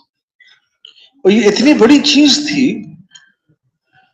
کہ اللہ تعالیٰ نے جب یہ تیار ہو گیا مدینہ منورہ کا ماحول، تو اللہ تعالیٰ نے بڑی، جو اس زمانے میں بڑی شمار ہوتی تھی، بڑی حکومت ہے، اور واقعی یعنی آج کی حکومتوں سے بہت بڑی تھی وہ حکومتیں۔ آج تو حکومتیں تھوڑا سا دائیں بائیں حکمران کرے تو اس سے وہ لوگ پیچھے پڑ جاتے ہیں اس کے۔ وہاں تو یہ حال تھا کہ جو چاہے کرو، وہاں کی جو بادشاہ تھے روم کے، فارس کے، وہ جو چاہے کرتے تھے، تو اپنے حساب سے بہت بڑے لوگ۔ لیکن جب مدینہ منورہ میں وہ زندگی وجود میں آئی جو اللہ تعالیٰ انسانوں کے لیے چاہتا ہے، تو اللہ تعالیٰ نے ان کو ایسے صاف کیا جیسے مکھن میں سے بال نکالتے نا، ایسے ہی حکمرانوں کو ایک طرف کر دیا کہ جاؤ ہٹو یہاں سے۔ وہ آئے 2 آدمی حضور صلی اللہ علیہ وسلم کو قید کرنے کے لیے، 2 آدمی بھیجے فارس کے بادشاہ نے کہ 2 آدمی کافی ہے۔ یہ آدمی سنا، ایک آدمی کہتا ہے کہ میں نبی ہوں، چلو یہ تم پکڑ کے لاؤ اس کو۔ وہ 2 آدمی آرام سے پورے اعتماد کے ساتھ آئے اور کہ ہم آپ کو قید کر رہے ہیں۔ مدینہ منورہ سارا بھرا ہوا مسلمانوں سے، لیکن ایسا حوصلہ ہے کہ فارس کا بادشاہ ہمارے ساتھ، شہنشاہ ساتھ ہے ہمارے۔ تو حضور صلی اللہ علیہ وسلم نے کہا کہ اچھا صبح بتاؤں گا۔ اور صبح بتائے کہ میرے رب نے، تو انہوں نے کہا تھا ہمارا رب نے ہمیں بھیجا ہے. حضور نے فرمایا کہ میرے رب نے تمہارے رب کو رات قتل کر دیا. تو خاموشی سے چلے گئے واپس. اور واقعی پتہ چلا کہ اللہ تعالیٰ نے اس کے شہنشاہ صاحب کو قتل کر دیا. پھر اس کے بیٹے نے زہر دیا تھا اس کو. پھر وہ بیٹا بھی وہ ہٹ گیا راستے سے. ایسے کر کے اللہ تعالیٰ نے یوں یوں یوں یوں کر کے سب صاف کر دیا. کیوں؟ کیونکہ وہ زندگی وجود میں آ گئی تھی. مسئلہ یہ ہے کہ کچھ لوگ ایسے تیار ہوں جو حضور صلی اللہ علیہ وسلم والی زندگی کی شوق میں اس کی نیت کر کے کہ اس زندگی کو وجود دینا ہے، اب وہ محنت میں لگ جائیں اور ان پہ مشقتیں آئیں اور وہ محنت پہ لگے رہیں. اللہ تعالیٰ کو ان پہ رحم آئے، اللہ تعالیٰ اس زندگی کا اس کے لیے فیصلہ فرما دے اور ساری دنیا کے لیے فیصلہ فرما دے. اس لیے ہمارے حضرات کہتے ہیں کہ کام تو مقصود ہی نہیں ہے. یہ جو اعمال ہم کر رہے ہیں یہ مقصود نہیں ہے، بلکہ ان اعمال میں لگیں گے اور ان اعمال کے ذریعے سے وہ جو حضور صلی اللہ علیہ وسلم والی صفات تھی، وہ جو ان صفات کی بنیاد پر جو زندگی تھی، اس کو وجود میں لانے کے لیے ہم لگیں گے ان اعمال میں. راستہ دے دیا یہ کام کرو. اب ان کاموں میں لگ کے مشقتیں آئیں گی اور ہم مشقتوں کے باوجود لگے رہیں گے تو اللہ تعالیٰ دیکھے گا کہ واقعی وہ جو چیز اللہ تعالیٰ نے حضرت بلال رضی اللہ عنہ میں دیکھی، وہ جب ہم میں دیکھے گا کہ واقعی یہ تو وہ حضور صلی اللہ علیہ وسلم والی زندگی چاہتے ہیں، پھر اللہ تعالیٰ کی طرف سے فیصلہ ہوگا. بس وہ فیصلہ اصل ہے، ہماری محنت تو کچھ نہیں ہے. ایک نیت ہے، پھر اس کے ساتھ محنت ہے اور پھر فیصلہ ہے. اسی لیے ہمارے حضرات کبھی کبھی لوگ جو پوچھتے تھے کہ کیا چاہتے ہیں آپ اس کام سے، تو مختصراً فرما دیتے تھے کہ جیسے جس حال میں حضور صلی اللہ علیہ وسلم مدینہ منورہ کو چھوڑ کے گئے تھے، اس حال میں مسلمانوں کی ہر بستی آ جائے. اب یہ کیسے ہوگا؟ تو اس کے لیے اشارہ کرتے تھے کہ وہ حضرت ابوبکر رضی اللہ تعالیٰ عنہ کا وہ جو ردت کا زمانہ تھا حضور صلی اللہ علیہ وسلم کے وصال کے بعد، فوراً بعد، وصال سے پہلے کام بالکل چوٹیوں تک پہنچا ہوا تھا. ایمان، اعمال، دین کی محنت، گھر گھر، بچہ بچہ، عورتیں، جذبات بنے ہوئے تھے. راتوں کے اعمال، دن کے اعمال. مدینہ منورہ کمال کی جگہ بن گئی تھی. تو اللہ تعالیٰ نے حضور صلی اللہ علیہ وسلم کو بیچ میں سے اٹھا کے، اور اب حضرت ابوبکر اور باقی مسلمان باقی ہیں اور مرتد ہو رہے ہیں لوگ. ہم زکوٰۃ نہیں دیں گے، ہم دیں گے اپنے علاقے میں دیں گے.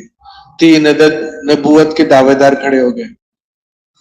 روم والوں کی فوجیں انتظار میں ہیں کہ یہ نبی آئے ہیں، یہ ہٹیں گے تو ہم حملہ کریں گے، ان کے ساتھ مدد نہیں ہوگی تو ہم ان کو تباہ کر دیں گے. فوجیں تیار ہے، نہیں خطرہ نہیں تھا، یہ خطرہ تھا نہیں موجود، تیار تھی. جاسوس پھر رہے تھے مدینہ منورہ. تو چاروں طرف سے ہر قسم کی مصیبتیں، مشقتیں آ گئی. اس موقع پہ پھر اللہ تعالیٰ نے کیا کیا؟ اللہ تعالیٰ نے حضرت ابوبکر رضی اللہ تعالیٰ کی رہنمائی کی، اور حضرت ابوبکر رضی اللہ تعالیٰ عنہ نے خود بھی اور اپنے ساتھ سارے مسلمانوں کو صرف ایک کام پہ لگایا بس. اور 1.5 مہینہ، 1.25 مہینہ، 1.5 مہینہ وہ اور ساری امت اس ایک کام میں ایسی لگی کہ اللہ تعالیٰ نے 1.25 مہینے بعد، 1.5 مہینے بعد مدینہ منورہ واپس وہاں پہنچا دیا جہاں حضور صلی اللہ علیہ وسلم چھوڑ کے گئے تھے. وہ کیا کیا؟ وہ یہی کیا کہ ہر مشقت، ہر مصیبت برداشت، لیکن دین کی کمی نہیں برداشت. اب وہ ساری مشقتیں، مصیبتیں، خطرے وہ تھے، لیکن ان سب سے نظر ہٹا کے کہ بھائی مدینہ منورہ پہ حملہ کر دیں گے، اینٹ سے اینٹ بجا دیں گے، دشمن کی فوج کسی بستی میں داخل ہو، وہاں صرف عورتیں بچے ہو تو کیا کرتی ہے؟ اور یہ کون عورتیں ہیں، کون سی بچے ہیں؟ صحابہ کرام کے، حضور صلی اللہ علیہ وسلم کے ازواج مطہرات. تو خطرات تو انتہائی خطرناک حالات تھے. لیکن اس سے زیادہ خطرناک یہ ہے کہ ایک آدمی کہتا ہے کہ میں مسلمان ہوں، نماز تو پڑھوں گا، زکوٰۃ نہیں دوں گا. یہ زیادہ خطرناک ہے. اور اس چیز کے علاج کے لیے نہ دن دیکھا نہ رات، سارے کے سارے مسلمان ایسے نقل و حرکت میں آئے کہ صبح ایک بستی میں، دوپہر ایک بستی میں، شام ایک بستی میں، 1.5 مہینے تک، 1.25 مہینے، 1.5 مہینے تک آرام نہیں کیا۔ پھر اللہ تعالیٰ نے جب یہ مشقت برداشت کی انہوں نے اس چیز کے لیے، اللہ تعالیٰ نے دیکھ لیا کہ واقعی یہ وہ زندگی چاہتے ہیں جو حضور جس حال میں حضور صلی اللہ علیہ وسلم چھوڑ کے گئے تھے، وہی والی زندگی ان کو چاہیے، تو پھر اللہ تعالیٰ ابو بکر رضی اللہ تعالیٰ نے، اللہ تعالیٰ نے ان کو واپس وہیں پہنچا دیا اور گویا نسخہ دے دیا کہ جب ایسا ہو تو ایسا کرنا ہے۔ آج میرے بھائی دوست کو کوشش کی ہو رہی ہے کہ وہ نسخہ دوبارہ استعمال کیا جائے، لیکن بات وہی ہے کہ کچھ لوگ ایسے چاہیے کہ جو اپنی طلب دین والی زندگی کے لیے اپنی طلب اللہ کو دکھائیں، اور کیسے دکھائیں گے کہ دعوت میں، تعلیم و تعلم میں، ذکر و دعا عبادت میں، خدمت میں ایسا منہمک گم ہو کے لگیں گے کہ بس اسی کی پرواہ ہو۔ اجتماعی اعمال، انفرادی اعمال، یہ ساری چیزیں ایسی مشغولیت ہو کہ تھکاوٹ اور آرام کے تقاضے اور باقی جتنے تقاضے ہوتے ہیں ان کو ایک طرف کر کے یکسوئی سے اس میں لگے۔ مسئلہ یکسوئی کا ہے، یعنی بچے جب آپ دیکھیں گے کھلونا آیا، بڑا مزہ آ رہا ہے، وہ مست ہو گیا، پھر تھوڑی دیر میں ختم، دوسرے کھلونے سے، تیسرے کھلونے سے۔ تو اس کو اللہ کا فضل ہے، یہ مثالیں تو ایسی کچی ہوتی ہیں، اس میں کھیل کے طور پہ بھی لگنا قیمتی ہے، لیکن نتائج نہیں آئیں گے اس میں۔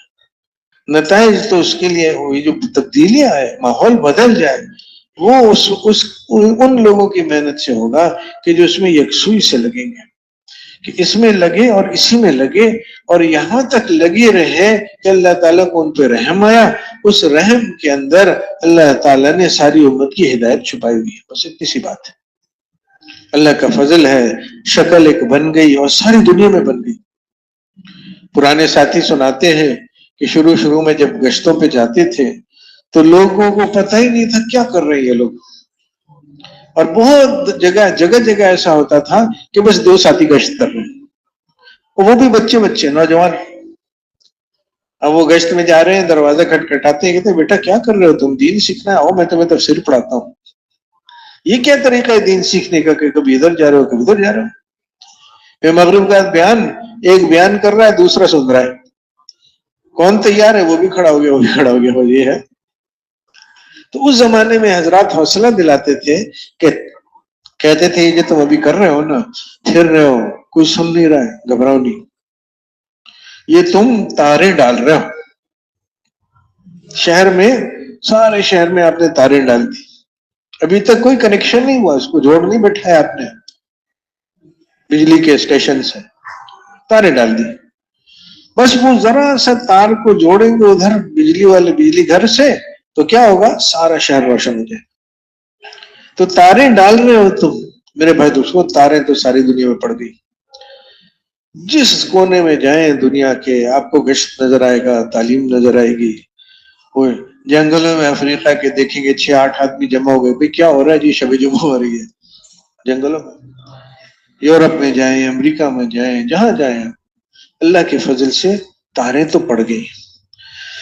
اب ضرورت وہ جو حضرت ابوبکر رضی اللہ تعالیٰ والی محنت ہے نا، وہ کچھ لوگ، کچھ جماعتیں اس طرح سے چلیں گی جیسے وہ حضرت چلے تھے، اور اسی یقین کی طلب میں، اسی نماز کی طلب میں لگیں گی اور دن رات ایک کر کے محنت کریں گی۔ میرے بھائی دوستو، زیادہ نمجمے کی ضرورت ہے اور زیادہ وقت بھی نہیں لگے گا، لیکن کیفیت وہ والی چاہیے۔ ہمارے حضرات کا جملہ ہے، کہتے تھے کہ ایک محنت ہے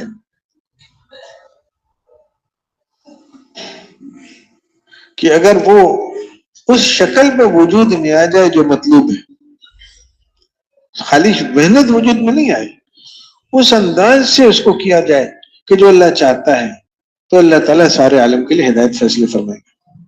اور وہ انداز یہی والا ہے کہ اس کام میں لگیں اور اسی میں لگیں۔ اسی لیے لایانی کا مسئلہ یہی ہے کہ وہ تھوڑا سا یہ تو تھوڑا سا دعوت ہو گئی، تھوڑا سا ذکر ہو گیا، تھوڑا سا دعا ہو گئی، اب فارغ بیٹھے ہیں تو مخلوق کو سوچ رہے ہیں، تو پھر یہ کیا اللہ تعالیٰ کی طرف بلانے والے بنیں گے؟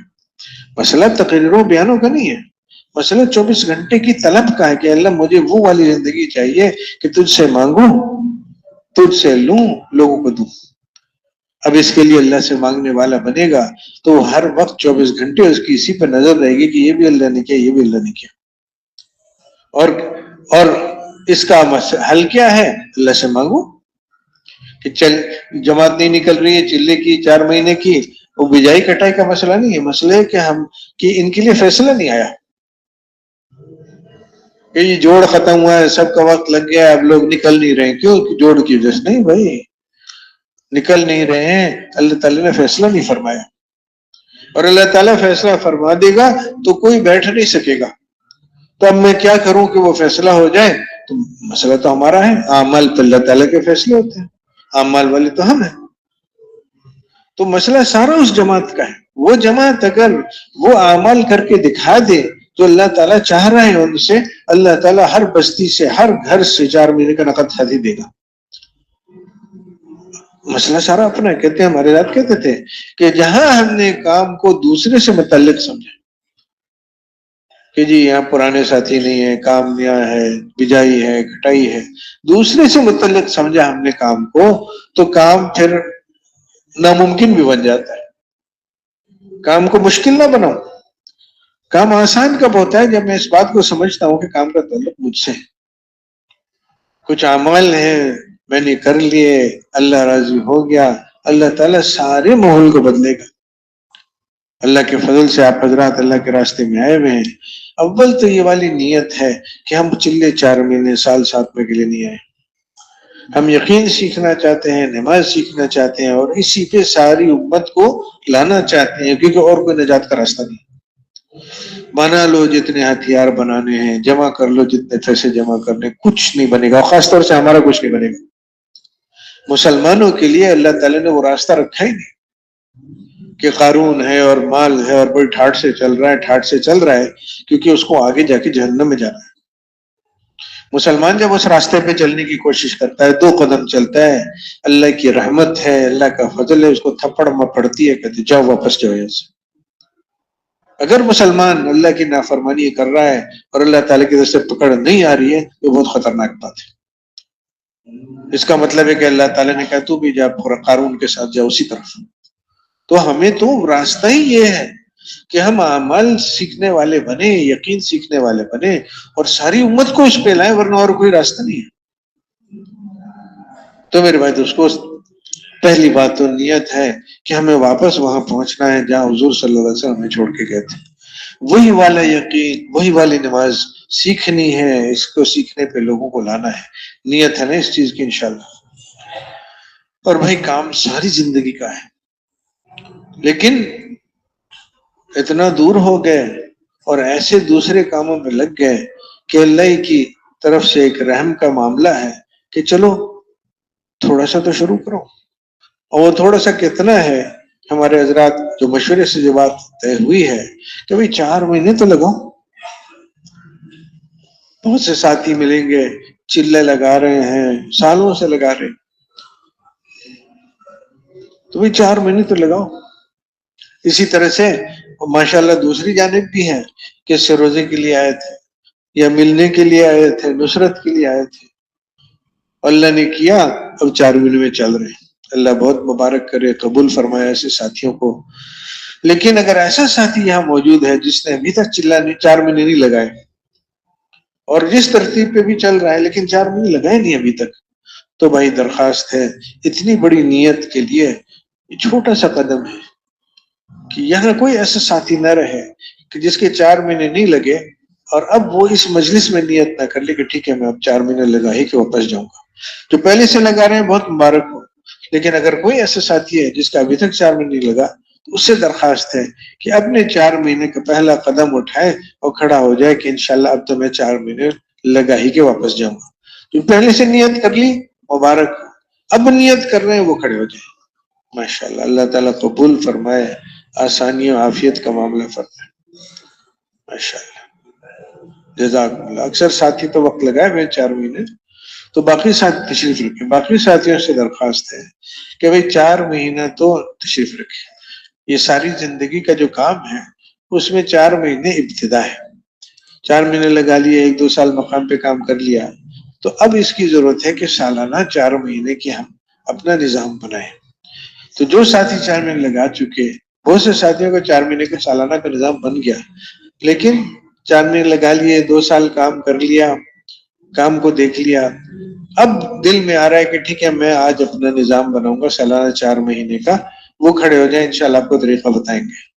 سالانہ 4 مہینے کا نظام جو پرانے ساتھی ہیں 4 مہینے لگا چکے، جو انشاءاللہ آج بنائیں گے وہ کھڑے ہو جائیں ماشاءاللہ۔ اللہ بہت قبول فرمائے، آسانیاں فرمائے، تشریف رکھے۔ اور بھائی اللہ نے فضل فرمایا، ساری دنیا میں کام چل پڑا، جماعتوں کی ضرورت ہے ہر جگہ، اور اللہ ہی کا فضل